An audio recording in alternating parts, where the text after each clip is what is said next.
how by 2050, if care is not taken, there'll be more plastics in the ocean than the fishes that you and I want to eat. That gets me worried. And even the fact that for many of us, we may not be aware that some of our health challenges are associated with the liquids we consume in these plastics. Because some of the chemicals used when in contact with the sun over a long period of time and heat, they get into the liquid, creating lots of problems for us. At least we know, and we've had the conversation all the time about how these plastics choke our gutters and flood our cities whenever it rains. But the question really is, yes, we know all the problems. For how long shall we keep talking about the problems? I thought the economist said a problem well defined was half solved. And so having properly defined our problems, we're on the right path to solving these problems. This morning, we want to find out, first of all, how these plastics affect our health. And we'll be speaking to Professor Paul Ossei Sampene, who is an expert in environmental health hazard, which is part of the histo and forensic pathology that he teaches at the Komfo-Anokye, KNUST Medical School. So he actually teaches environmental health hazards at the KNUST Medical School. And so he knows a lot when it comes to these hazards. He'll be sharing his thoughts with us. Desmond Alugnoa is the co-founder of the Green Africa Youth Organization and Africa Program Manager for the Global Alliance for Incinerator Alternatives. He'll be joining us via Zoom. He has interesting thoughts. Great. So let me start off with you, Professor Ossei Sampene, because, we've been hearing about the health challenges associated with even the usage of plastics. Prof, so help us understand, these plastics, how do they get to affect us when we consume liquids from them? Well, thank you very much, the host of the program. I'm most grateful for the opportunity. It's always been nice talking to people like you and then Ghana as a whole. But then let me also start by saying that I am not a repository of knowledge when it comes to plastic. I believe that a lot of work has been done and people are still working on it. But you can rightly understand that when we talk of plastic or rubber, they are all made of chemicals, so to speak. And chemical in any form is not biocompatible. Chemical, being it in the form of rubber that is manufactured or molded in the form of rubber or plastic, even drugs, no matter how it is, even though they try as much as possible to reduce its level of biocompatibility, they try as much as possible to do that, but they have not been able to achieve. And when you say they are not biocompatible, what do you mean, Prof? What it means is that when it consumes, it gets the body or into the environment, it stays there for so long until probably, you die with it. Okay. So let's look at it critically. Now, if I consume water, I heard Professor Chris Gordon saying one of his students done a research that indicates that, even the ink used on writing on sachet water at a point gets to affect the water in there. The chemicals get into the water. I want to understand how this is possible and the effects this could have on the consumer. Well, thank you very much. Once again, the professor is right, or he was right. I also did a similar work. In fact, mine was work on the composition of the water, that the sachet water or those drinking water that we tend to consume and feel they are safe.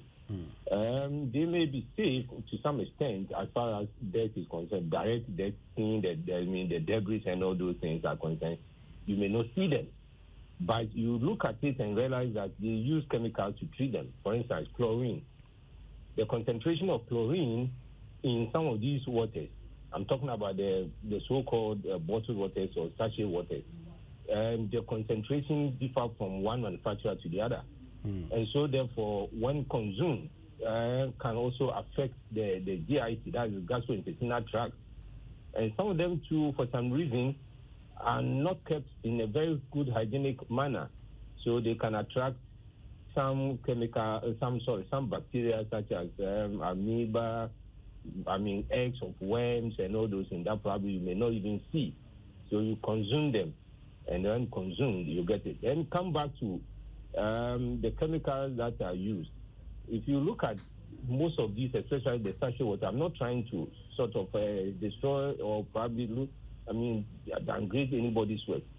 But if you look at it, I don't know whether you have a copy of this bottle, sachet water with you, or maybe you have this, and you realize that the write-up, they are all over the plastic. Where you want to even, most often we use our teeth to cut, to break it open and drink. And these are all chemical. By the time you're done with drinking of the water or the sachet water, you would have seen that the tip that you use to suckle the water would have seen that place is all gone with that chemical. And so those chemicals that are bioaccumulatively get into the body, I'm saying that if you consume them over a long period of time, which of course we are consuming them, that is the common thing that we do. It's very, affordable, availability is very easy to come by. Everything about these type of waters are very easy to catch. But the question is that when consumed over a long period of time, that's where the danger is. No, Prof, hold on. Nothing is done about it. Prof, hold on. When consumed over a long period of time, I just want to understand something. So you're saying that irrespective of how you store and its contact with, how you store it, when consumed over a long period of time, sachet water could be detrimental to your health? Oh, I'm talking about, for instance, these days, that is the common thing that we do. The bottled waters are very expensive. Sachet water are relatively cheap. And so sometimes the best way to go is to pick it and drink it raw. I'm not saying completely that if you do that, but of course, if you consume it directly from the sachet rubber, that is where the problem is. But of course, if it can be, maybe somebody uses, let's say, scissors or something and squeezes it into a glass and drinks it. Now, I wouldn't have any problem with it, except the only problem that I may have with the content of chlorine that is used to process the water. Most of the chlorine that they are using, the concentrations are way, way above the standard concentration of. I made my students do a work on that. And that is exactly what we came about. The concentration differs from one manufacturer to the other. And also, depending on the type of water the person is using, he may try to, as much as possible, add more chlorine or sometimes some other chemicals to make sure that these waters are a little bit safe as far as the person is concerned. I'm talking about safe in terms of inverted commas. So that based on that, the person, you drink it, and that if you consume it over a long period of time, initially, you go into diarrhea diseases, maybe vomiting, other GIT complications, the esophagus, but basically all the GIT tract that I'm talking about, the gastrointestinal tract. The more you consume such chemicals, and like I've already said, every chemical is not biocompatible. Every chemical. I hope you understand what I'm saying. Yes, I understand it now. So even the common drug that we take, that we presume to be helping us cure ailments, has what we call biohazards there. And so they have made sure that the active ingredients more or less supersedes that of the biohazard. However, if it is that you are taking the drug continuously over a long period of time, maybe 10 years, 5 years, there's no way you are going to go scot-free. The biohazard that is also part of the drug is going to show its effect, and that is where you're going to have problems. Okay.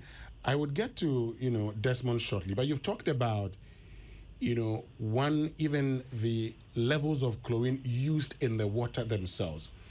I'm also interested in the chemicals that could get into the water because of its contact with heat over a long period of time.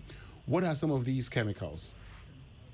Well, basically, the rubbers that they use, like I said, they use polythene and all those things. Yeah. And most of them are, let's say, fire.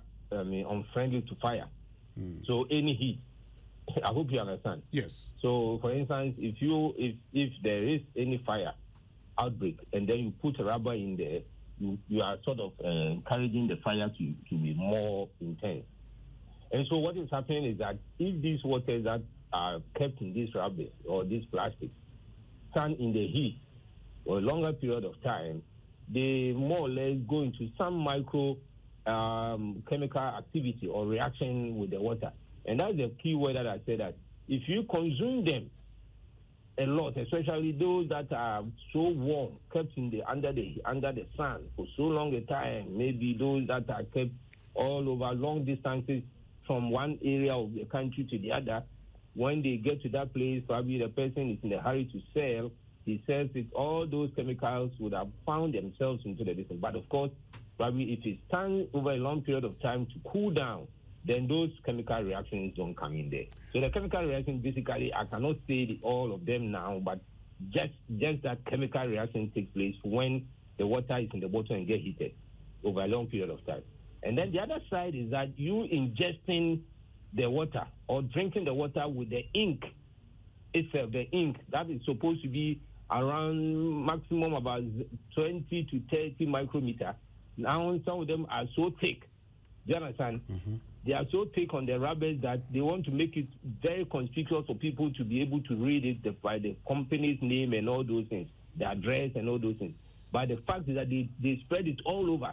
And then the thickness of the ink is so hard, is so big that you can see sometimes you finish drinking the water. If you like, go around the town or let somebody go around the city, taking this sachet rubber, and you realize that the place where the person, open to suckle the water, that place is the whole ink is even eating into the system. The person has consumed them.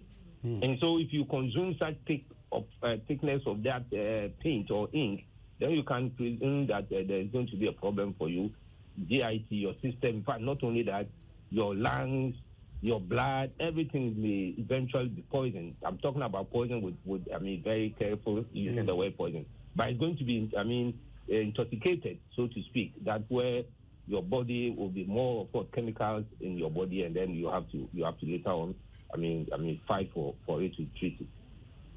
Interesting. I'll come back to you, Professor Ossei Sampene, because we need to look at, how to deal with this, okay, so that we don't have all the challenges that we're going through. But let me get to you, Desmond. You've listened to Prof make the point about, health-wise, the implications of plastic.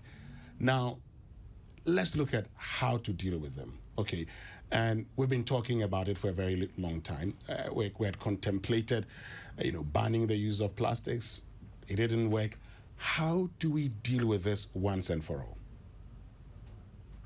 Yeah, thank you very much, Winston. I think that we first of all have to appreciate and acknowledge that we've had our own weaknesses, and everything that we understand, like the first professor said, understanding or defining the problem is part of the solution.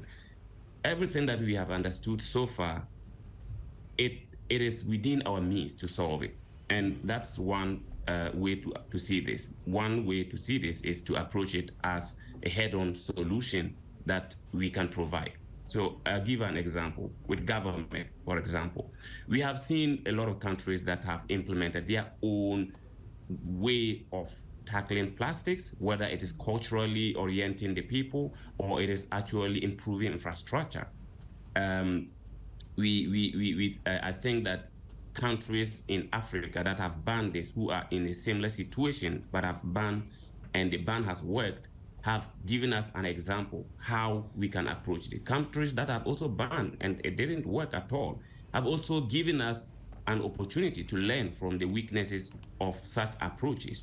For Ghana, I think that we are at a state where government plays a key role because of the mere fact that MMDAs are the sole responsible authorities to tackle municipal solid waste.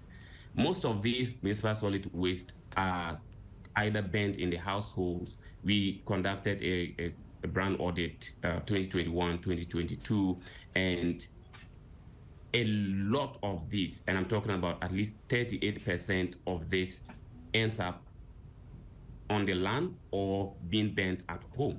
And then the rest are shared on the sea, and then 2 to 5% is the only one that is recycled, depending on which kind of plastic you are looking at. Now, if we had the infrastructure to work at the municipal level where people can easily dump at an affordable rate, the 38%, we can boast that we will be able to handle that, because people are not that lazy to drop it if it is something they can afford. And because people prefer convenience, if they are able to have access to dumping site closer to them, and then municipalities can pick up from this dumping site, then we can understand that collection-wise, we are one step ahead. Now, if you have the opportunity to collect, we can have another opportunity to improve on how do we collect, the collection strategy that we can get the various grades distinct and not collected together. I think one of the key problems that I don't know if any of them have mentioned is not just about chemicals being in waste and it becoming a problem for us, but it's also the fact that we combine all our waste, right? So because of that, when you burn it, even for companies that are proposing to change this waste into energy of the different forms, it's almost impossible in this country, because you would have such a very low calorific value, which is like the energy stored in some of these plastics. And because you are combining it with water, you are combining it with organics, you won't have that. That's why a lot of our own end up either at the dump site in the sea or also in the burning places near our homes. So I think the first thing is government taking responsibility, inviting partners to support initiatives that are led locally, because local initiatives will mean that culturally people will be oriented to rally behind such initiatives. But Desmond, I mean, talking about government, and I'm sure we all know, the evidence is in the past. A lot of things government has said they're going to do, a lot of things we have said government must do, have not been done. So what can we also do in ensuring that we're able to deal with this? So I think at the moment well, because I work in this sector, I'm privy to a lot of the organizations and companies who are taking initiatives.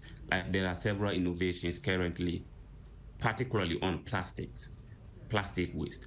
However, we still have those challenges, which I think government could have facilitated, and the challenges are around the collection and how waste is being handled and disposed in general. But then the other thing is that we can also take advantage of such very young initiatives and then spotlight them. Because I give an example of one of my organization's initiatives, which is building these material recovery facilities and hosting in Accra, Labadi Tishi, hosting at least 380 waste pickers whose work is to go from house to house and salvage some of these waste in the various separated bags and then sell to recyclers. We don't have a lot of recycling companies in this country, but then if you collect clean waste, you will still make appreciably good amount from that. And so if we spotlight such unsung heroes who are probably, some of them are still facing repressive behavior from certain municipalities because nobody recognizes waste pickers as that important.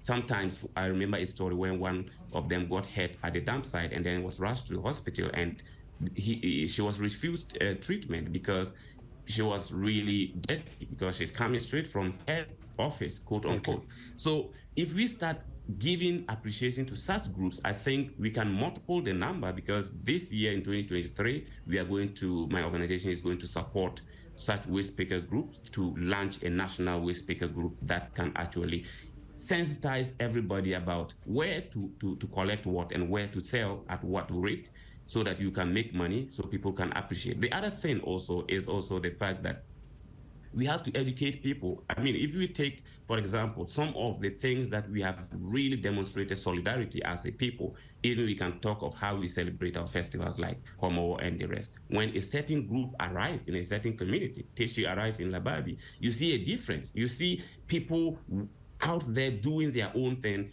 with a certain mentality. Now, if we use the same approach, people understand the negative impact of climate, the negative impact of plastics, not only on climate, but also on health, because of the burning and the release of the toxins that go into your system. And that can scare people or can inform people to appreciate that if you have your own water bottle from work, you keep the same water bottle, and then you have a refilling tank or a dispenser at work, you keep the same water bottle also at home. You have eliminated at least a number of sachet water that you would have bought in a month. Okay. And that is supposed to be okay. It shouldn't be such an inconvenience for people to have their own water bottle or have their lunch boxes when they are going to work. Great. Let me get to Professor Ossei Sampene. And so, Prof, let's look at how we can solve all of this.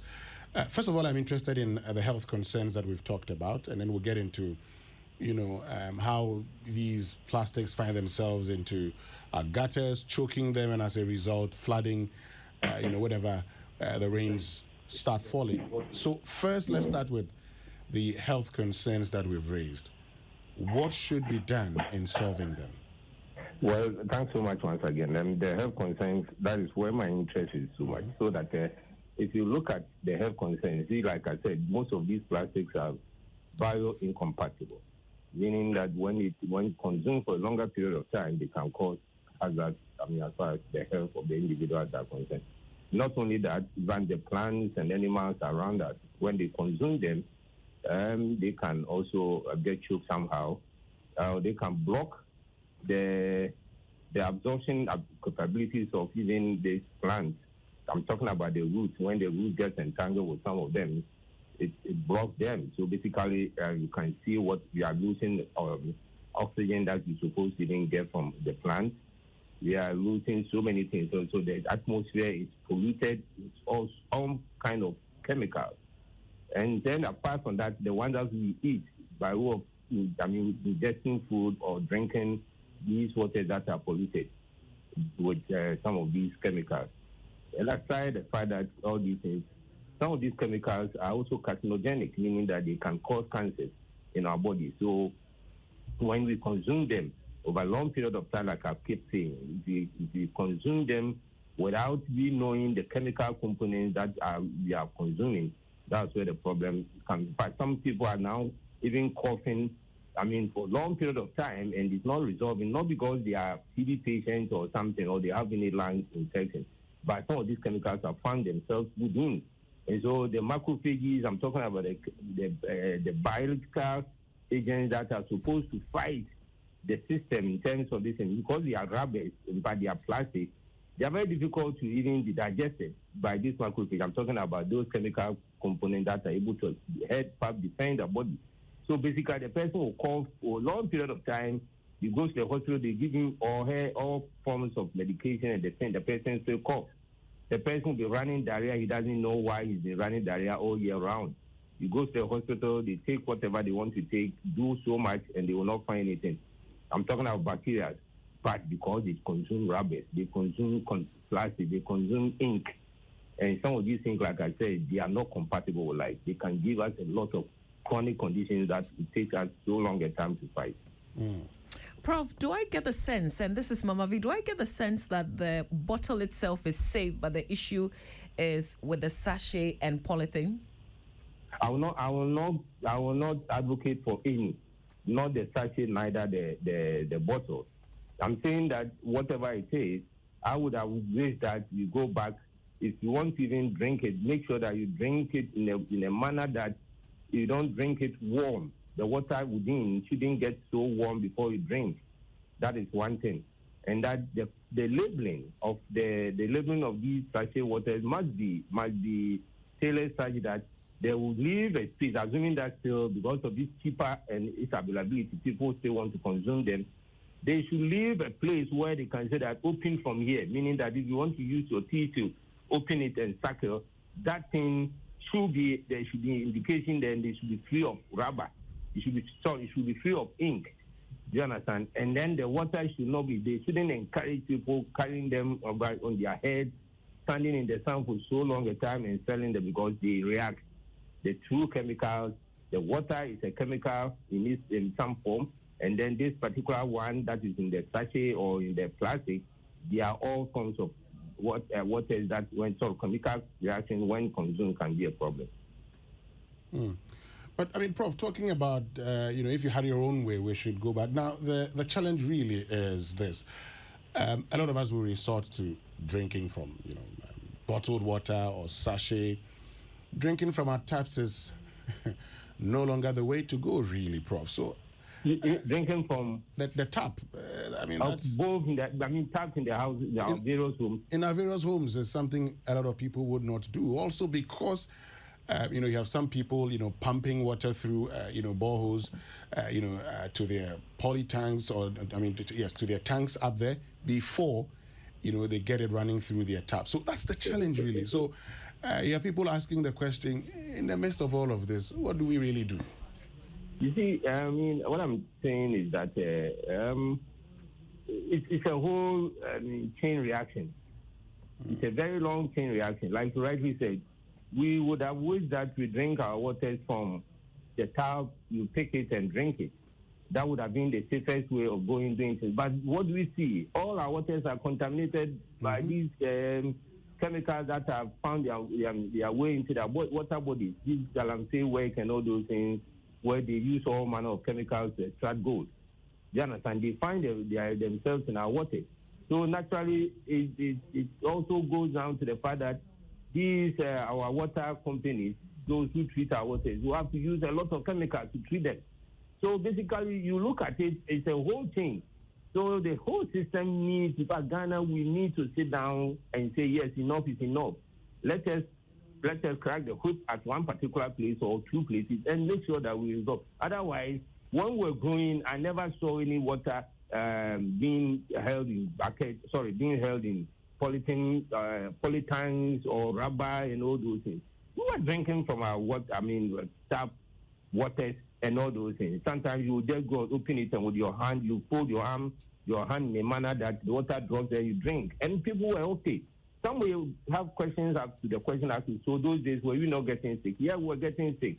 But if you look at today, the chronic conditions that we are battling with as a nation, saying that sometimes the doctor will look at it and they say this one is idiopathic, meaning that I don't even know exactly what is the cause of the problem.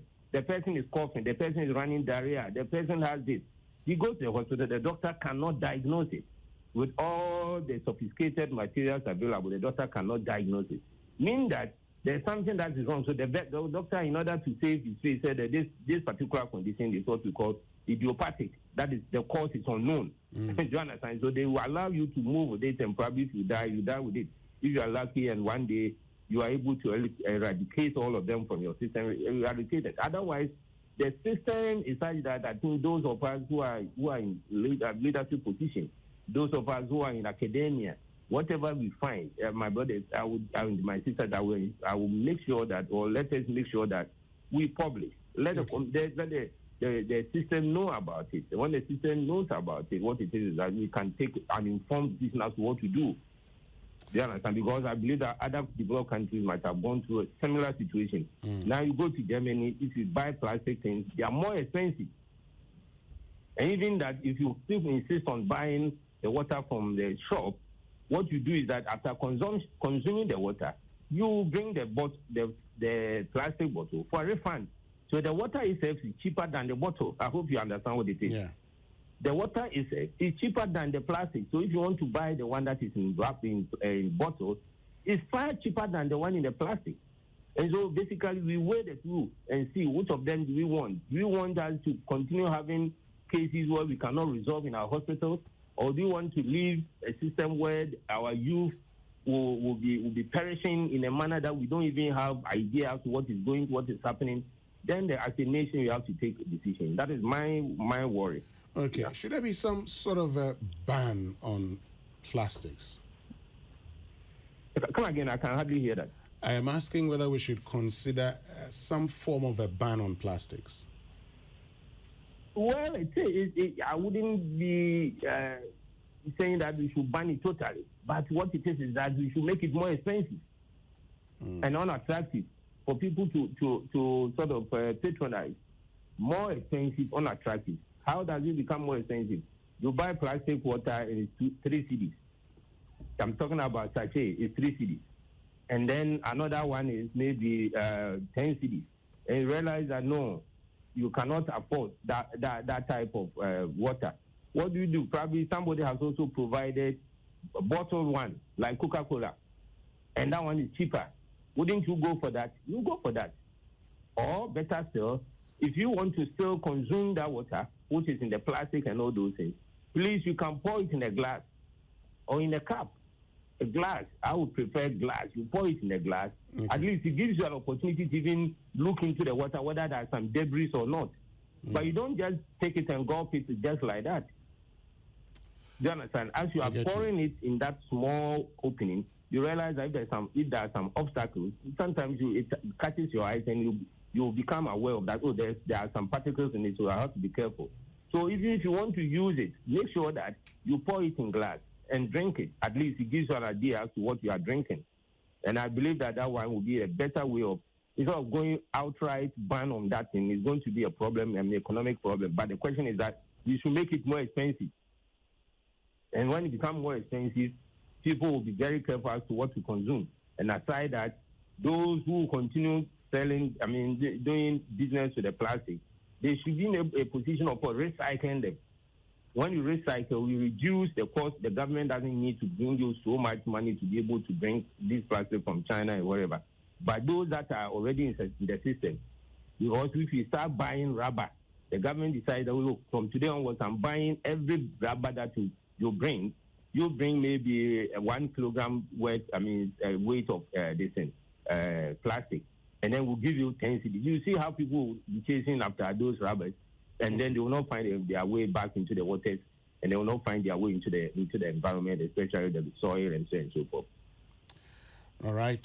Thank you very, very much, Professor Ossei Sampene, for joining us. He is professor at the KNUST Medical School. He teaches environmental health hazards. And also, thank you, Desmond Alugnoa, who is the co-founder of the Green Africa Youth Organization and the Africa Program Manager for the Global Alliance for Incinerator Alternatives. We're grateful that you both made time to join us this morning. Thank you very, very much. Thanks so much. Raymond, let me get your take before we go for some messages. First, we decided sometime in this country that we'll only allow biodegradable plastics. We made a decision. In fact, there was a minister who announced, I think it's Mahama Yariga. Mahama Yariga, yes. He was the Minister of Environment, that a certain micron, beyond that, everything else is banned. And that we are not going to allow certain levels of plastic in the country. They were all jailed at one job specifically. In fact, is it one of those, is it NYEP, Les Depot, one of those youth groups? Their jobs were to clear, what do they call it, plastic from the various, what do they call it, the river banks and the other places that we have our water bodies. We put them all together because we feared this menace was going to get worse by the day if we don't put in proper plans. It is sometimes confusing in this country where we want to drive policy. With a single policy direction, we can fix this if we want to implement it. We are taking money from our people for sanitation. We are also taking money, of course, even that's a recently introduced one, for specifically dealing with some of this waste. If we cannot educate the people to segregate at home, separate it nicely, because what I do is that I try to separate, but I still put all of them in the bigger, what they call it, for it to be taken out. Because I do not think I can afford different bins for all of the other things that ought to be done. But if I'm motivated like others, if the plastics is changing, I give you and you give me money, maybe I can buy a bin for it. There is a story, very weird story about how a country is actually buying waste from other countries and using it to generate the things they want because... In Scandinavia, yes. Yes. Countries are buying waste, I was shocked. We cannot manage it, others are buying it. It's not because it cannot happen, it's just because we have not applied ourselves properly to it so that we can do it properly. Perhaps this will start a conversation in that direction. And the people who are mindful in this country, who care about the environment, will drive us in the right direction so that by the end of this year, and going into next year, we will come out with clear-cut policies. This level of plastic is what we allow in this country. Within the next 4 or 5 years, we are phasing out this level of plastic. Again, we are not going to end the big retail shops in the UK. If you don't go with your own plastic, you buy. So maybe if others also start doing the same thing, just like the Jifa woman was talking about, people will learn it. It reaches a point you take your own bag. They put it at your bag. They put your food in it because you don't want to pay 20p every time, so that you are actually losing money in the process anyway. Yeah. So, Claude, I'm really happy that there are people in Ghana who are practicing this separation of the refuse. And Claude, great example you cite there. It's really good that you're doing it. I'm going to be practicing it as well. I think I'm part of the many others who just dump it all together. And once Zoom Lion, for some of us, they come to collect, we really don't know what they do with it. But I guess if we begin to separate it, we can even help them. Exactly. Thank you very much, Mama Vio Sobaje, and thank you very much, Raymond Aqua.